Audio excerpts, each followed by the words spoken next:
All right, the last in our series of sourcing and interviewing. Let's talk about recording, fact checking, and the ethics of all of this. So, in Texas, what's the law? Can you record? Do you have to ask permission? There's a difference between ethics and the law, right? So, the law says in Texas, only one person has to know it's recording.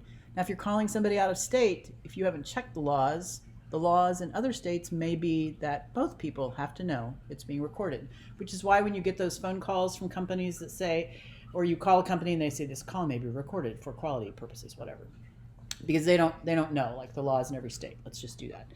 Now, from the journalism perspective, it's about the ethics of it, right? So I think that we should just assume all the time we're being recorded. This is our life. But I tell people I'm recording. I don't necessarily ask. I used to ask, but now it's so common, I just say, I'm going to record this. I might say I'm going to record this for accuracy purposes. If I think I might use it for some other purpose, like a little audio clip, I maybe just say, I'm going to record this. Hope that's okay. And if somebody has a problem with it, they can tell you. Most of the time, people want you to record it because, and you can say, I'm doing this I want to make sure I get it correct. And, it's a little odd when somebody doesn't want to be recorded because that's sort of a safeguard. But we can, if that comes up, like we can talk about that. Or, you don't have to record everything, but you got to take excellent notes if you don't record. And I will say the advantage to a phone interview is you can type on your computer and take notes while somebody's talking. So that can be effective. I take really sloppy notes, which is fine, but I definitely suggest you take backup notes while you're recording, because when you take notes, it helps write it on your brain, right? It helps you remember things. Plus, you can write little notes off to the side about, here's this follow-up question I want to ask. I'm going to fold this piece of paper. I'm going to know that she said this at this time. Also, think about where your questions are. So one of the things that you might make a short list, like you don't have to write out a whole question. You just might need to remember to ask how their name is spelled. What's your title? How many beds are in that complex? How long have you lived there? Just a couple of things that you want to make sure you don't forget to ask, particularly if you want to ask it, say, of all of the people who are affected by it. Maybe you want this information for each of those people. So you just have a quick little note, maybe on the back page of your notebook. So what about fact checking? Like we could spend an entire hour, an entire semester really talking about fact checking. But think about this. You are responsible for the information that you use from a source. Now, you are going to try to get the best sources. And if they have opinions, and an opinion is what you need, which you will need for your story, that's fine, right? Everybody's opinion is valid. And you want to have varying opinions in your story.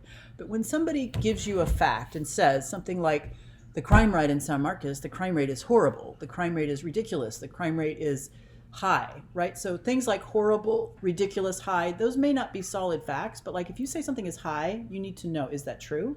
Something is ridiculous, that indicates it's out of control, right? So is that true?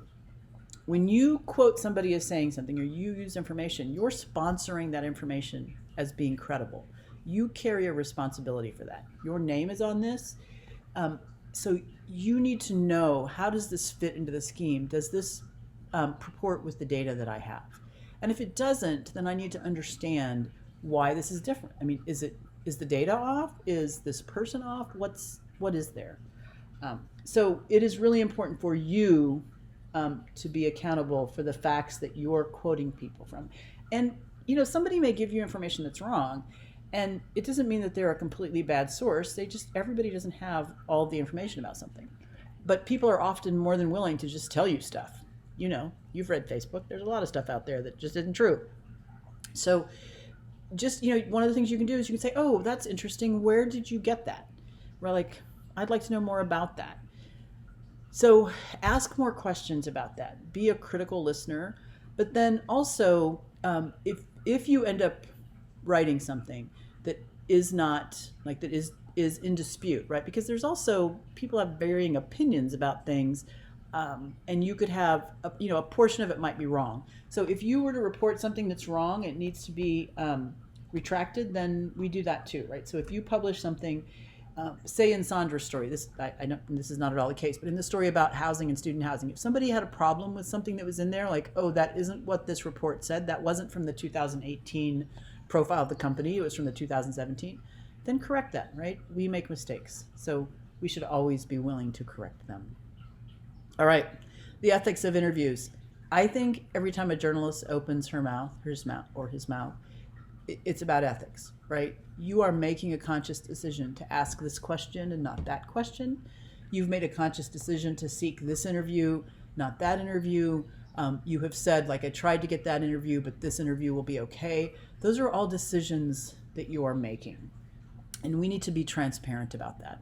So one of the main tenets of the Code of Ethics, of the Society of Professional Journalists Code of Ethics, which is the overriding code of ethics that most journalists work under. And, individual media organizations have their own, but they all follow along sort of in this vein. Act independently. Confirm information. Be as sure as you can that this is a fact. Avoid conflict of interest. So not only avoid actual conflict of interest, but avoid the appearance of conflict of interest. Don't write about your apartment complex, right? You live there. You have a vested interest in this. Don't interview your friends.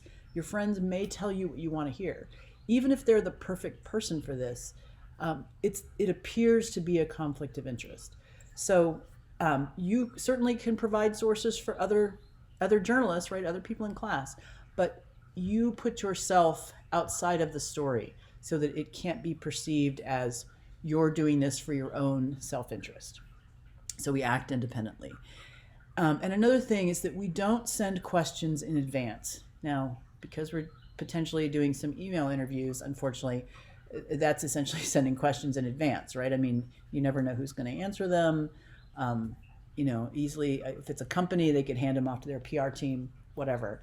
But the reason we don't send questions in advance is that we don't know what our questions are. We know our topics, we know some of our questions, but I always want to reserve the right to ask follow-up questions. On the other hand, it is perfectly okay and wise actually to send your topics in advance.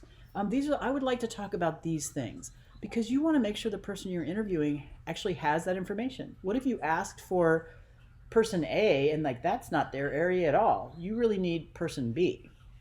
So saying things like, I'm looking for the specific regulations with respect to zoning. I'm looking for the actual numbers with respect to this. Letting them know I'm hoping to get these things from you, then they will either get them or they will point you to the person who has them. So topics, specific pieces of information, but I always reserve the right for so many follow-up questions, right? So if somebody says, send me your questions in advance, I don't even say, no, I'm not going to do that. I just say, here are the things I'd like to talk about. Then if they want specific questions, you can say, I'm going to ask questions around that. I'm not sure until I hear your answers what my next questions will be. So you have questions about those questions? Talk it out with us. We are here to help you. All right. Good luck.